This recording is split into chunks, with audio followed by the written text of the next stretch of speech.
Okay, we're back for part 6 of the whip round.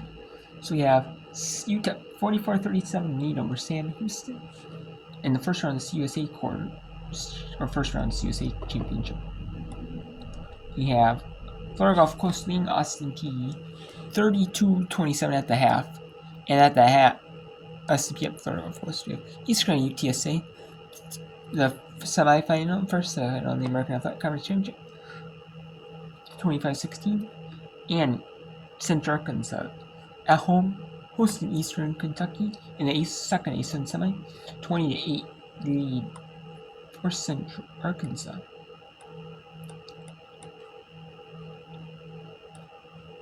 And there's Carl State UNLV at East.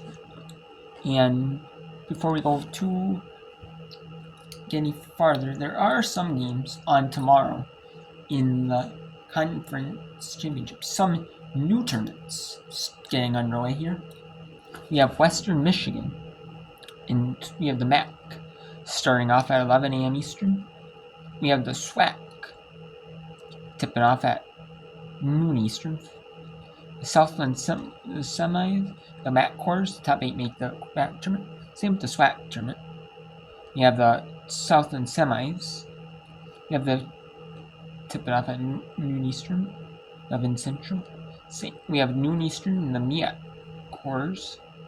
We have the start of the CUSA quarters for the women.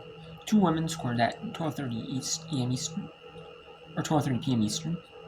At 1 Eastern is the start of the MAAC quarters for the women. And then we have all 4 MAC quarters, 2 MEAC women's quarters here.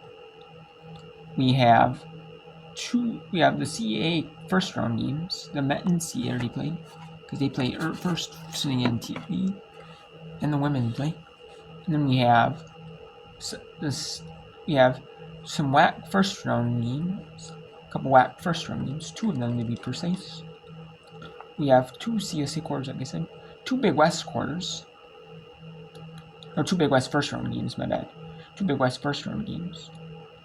We have 3 CAA first round games, do we?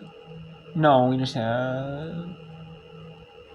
No, there's 2 CAA first round games. All 4 MAC women's quarters. We have 2 SWAC quarters. We have the 1 women's quarter, then 1 men's quarter, then 1 women's quarter, then 1 men's quarter. So SWAC does it. And then the MEAC does it, where the 2 women's quarters play first in the afternoon session, then the 2 men's quarters in the night session, or evening session. So, tomorrow in whip round, I'll be able to at least show you the Southland semis. I'll be able to at least show you the end of the second MEAC quarter. Because I don't have full hoops, I can't show CA first round. I'll be able to show you the second Southland semi. Well, the second half of that. The MWAC first round games. The second CUSA quarter. Most of the first Big West first round, and the second Big West game. All the second MAAC quarterfinal, second quarterfinal. All the third and fourth MAC quarters. All of the Big Sky first round. And then all the second SWAC quarter. So 1, 2, and then the American Athletic Conference Championship final. 1, 2.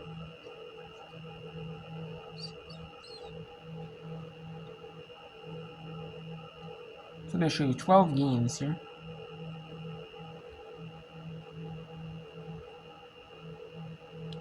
But then there's 13 with the CA Championship. They're on when I'm going to do whip round, but I can't do that to show you the CA game.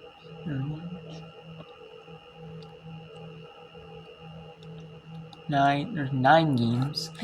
I was going to show you. I would show you, but I'm not going to be able to whip round then. And then the Mountain West Championship is by itself, so I won't do whip round then. So it'll be 10. Then Thursday for whip round. If I can, I'll show you some of the WAC quarter. I'll show you some of the ending of the second MEAC quarter. of the day, the fourth, which is the fourth quarter, but second of the day. The WAC quarterfinals, the second CUSA quarter, the Big West quarters, the second,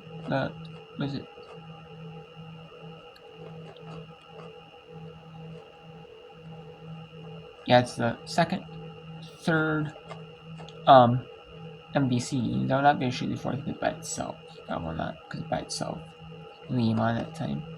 And then I'll show you the Southland final, second the fourth and final MAAC quarter, the two Big West quarters, the two WAC quarters. And then I'll show you the Peach League semis, both of them, SWAT quarters, the final SWAT quarter, and two Northeast semis.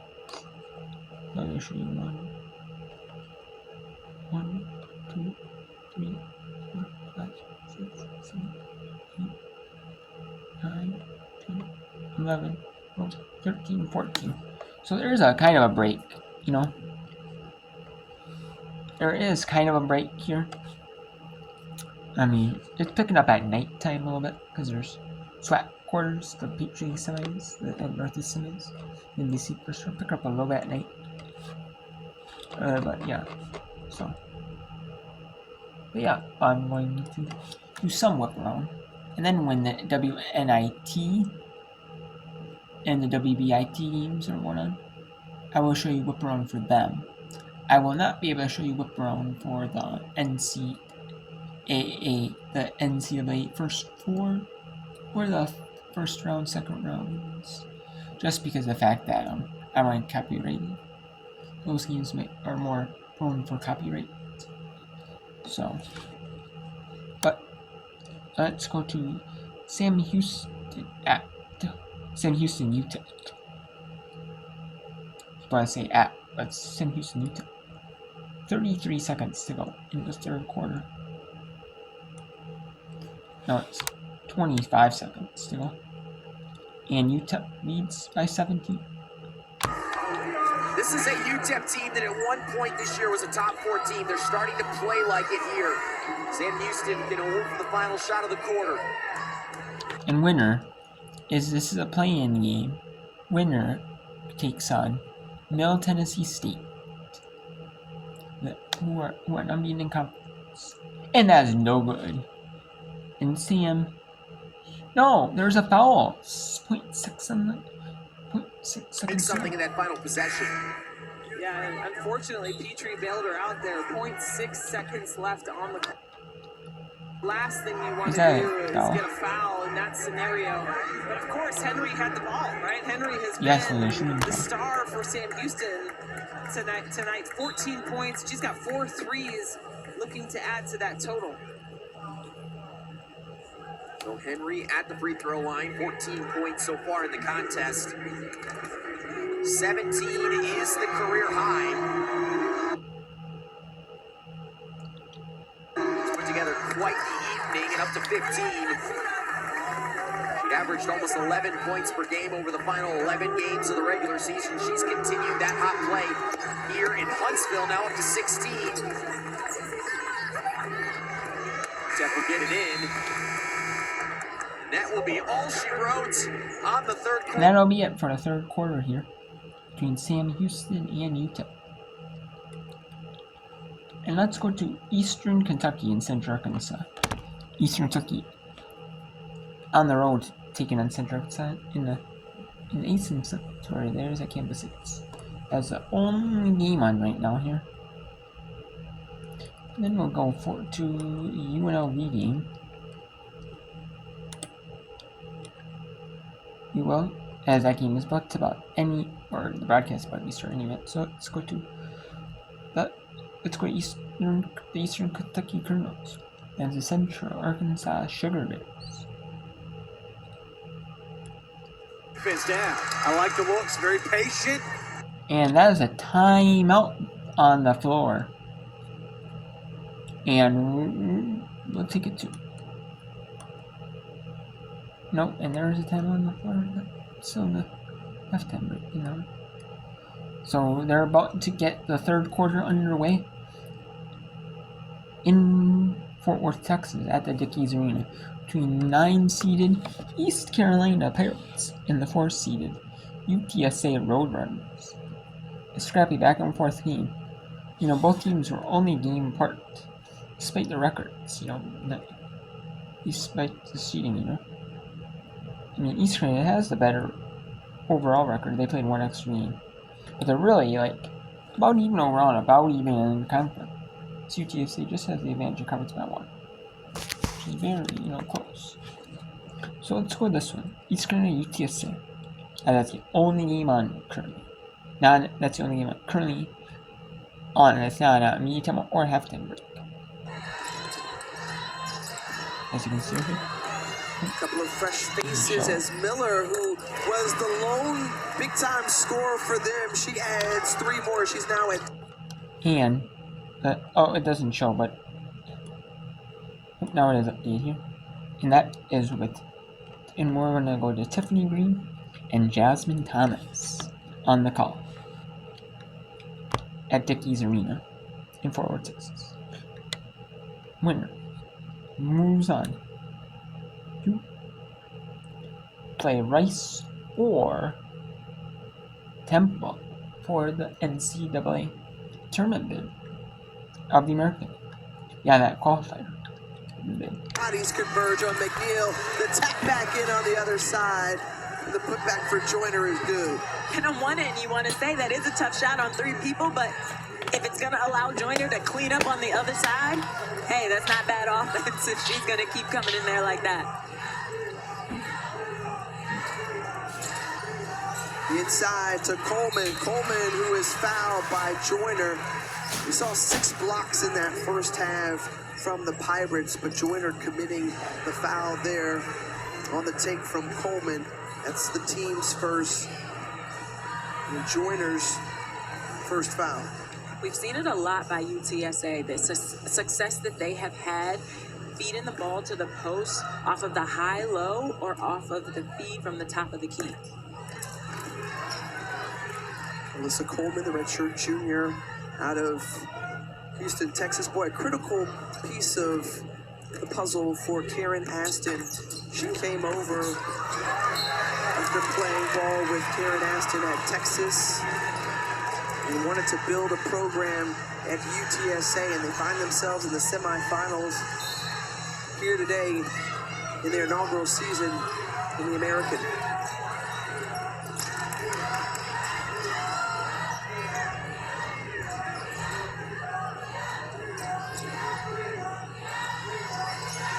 UTSA far out with their offense, but there's no rotation over to White, who's already hit a few threes in this game. She doesn't make that one, but an error, I would say, by ECU to leave her so open. Danae McNeil settling for that mid-range. She was unstoppable from mid-range against Tulsa yesterday. Hasn't quite gotten it going today. McNeil, who was spectacular, had 29 points. That program or tournament record 10 steals, but here today held to just 2 points. Off the rebound in transition, Miller nearly had it stolen from behind, but the great hustle from Sydney Love and the possession arrow in favor of White. And Miller knew she was coming. You saw her looking behind. She just checked on the wrong side, and great defensive play by Love. Love, who is just a sophomore. We've talked about the youth in this UTSA lineup, but they're playing, making veteran plays, heads-up plays at such a young age. They really are.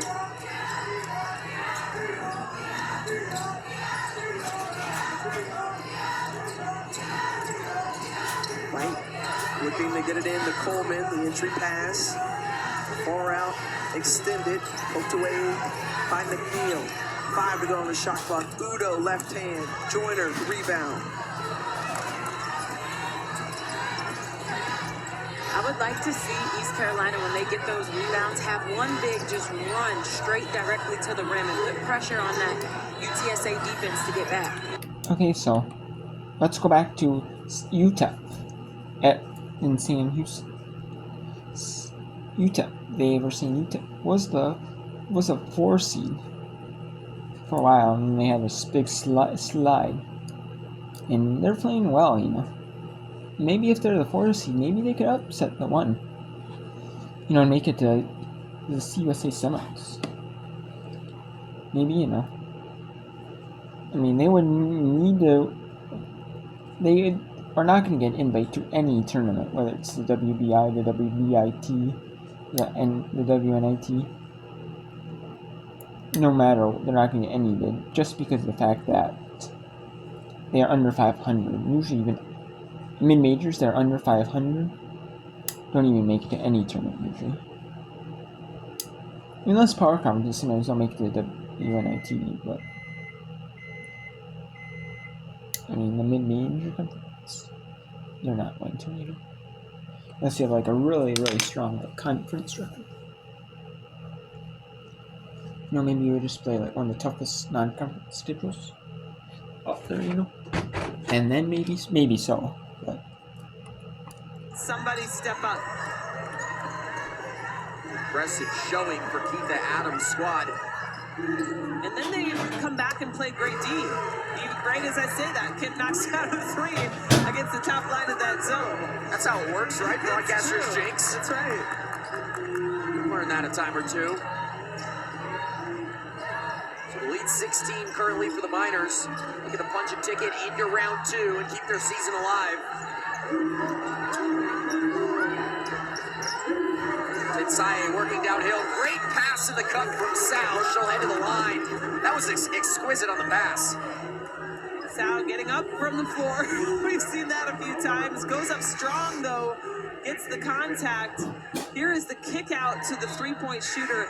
When you drive, all the defense goes into the paint. You have to have better communication on the defensive end to know where the shooters are at all time. That's 4 fouls on Renee Smith, so she will exit this game, as you mentioned, still scoreless. It's been a disappointing evening for her.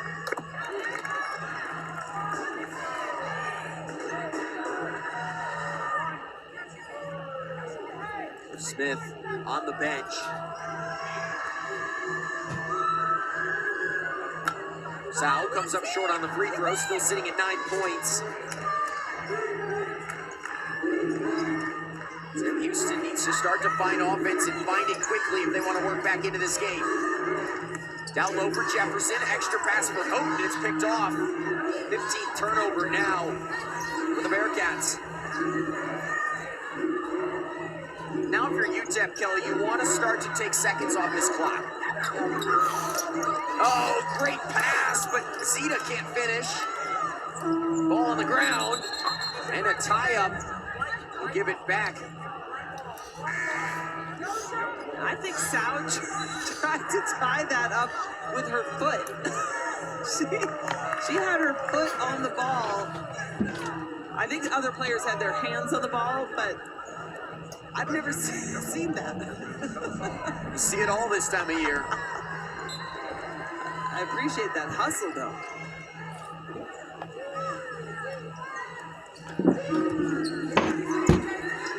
Henry battling through the screen in the red-hot first half. Petrie, there's those long arms, able to get in the passing lane. All on the ground. Ultimately, Sam Houston comes up with it. They got to push. Here's Jefferson. Missed the 2. UTEP with numbers. They choose to slow it down.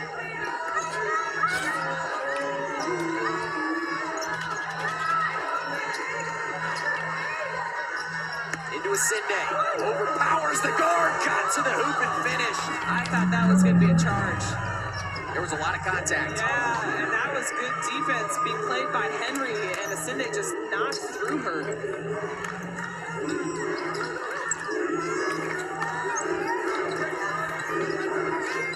That zone really causing Sam Houston a lot of problems here in the second half. Dixon gonna drive right at Mitrova, couldn't finish at the rim. And Asinde grabbing another rebound.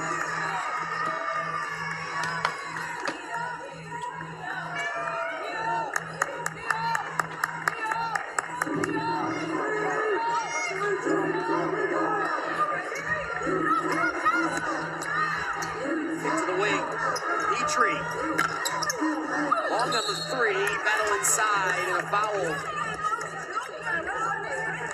Should be on Petrova. It will be. Just her second of the evening. She's had a terrific game. 15 points for Vedrova. She's hit a three. She's 6 of 9 from the floor. 5 boards. Young freshman failed to pick up all freshman team honors this year, but she's been playing some great basketball down the stretch. This is a piece this coaching staff for UTEP is really excited about as we see Kemp drain the three. She's got 13. And Sam Houston up to 9 threes on the game. They just haven't been able to get a defensive stop here in the second half.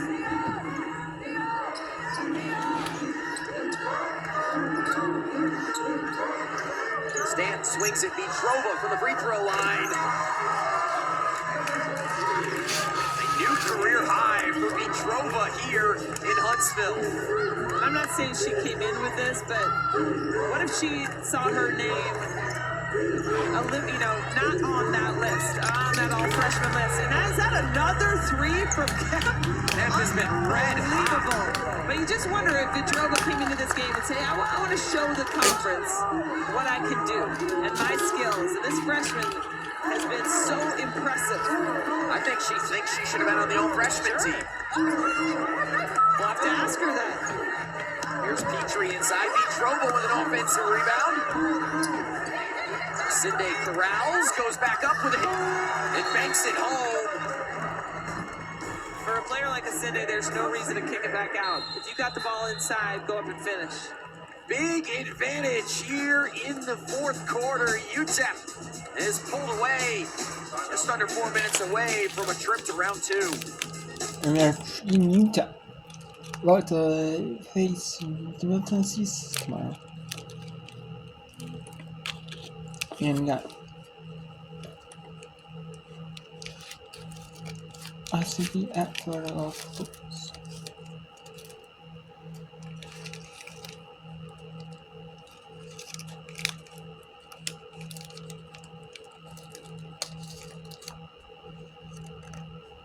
In this one.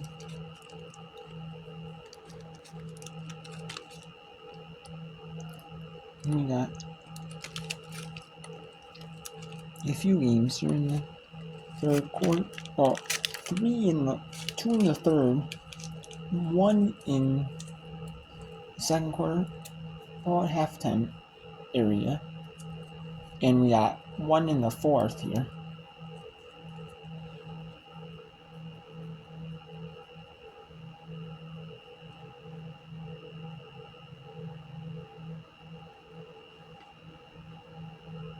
$74-57 UTEP leads.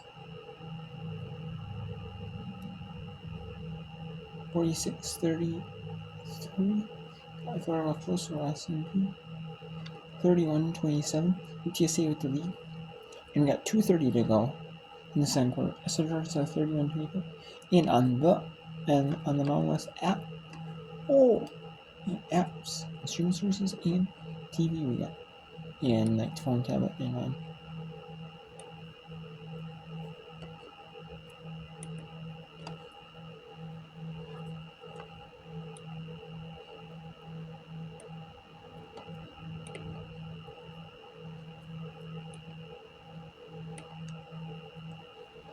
We got 8-2 lead for UNLV here. So let's go back to UTSA, East Carolina UTSA. We can go to Austin Peay Florida Golf Course, but that looks like starting to get some separation in favor of Florida Golf Course. Let's go to a competitive one here with 3:29 to go.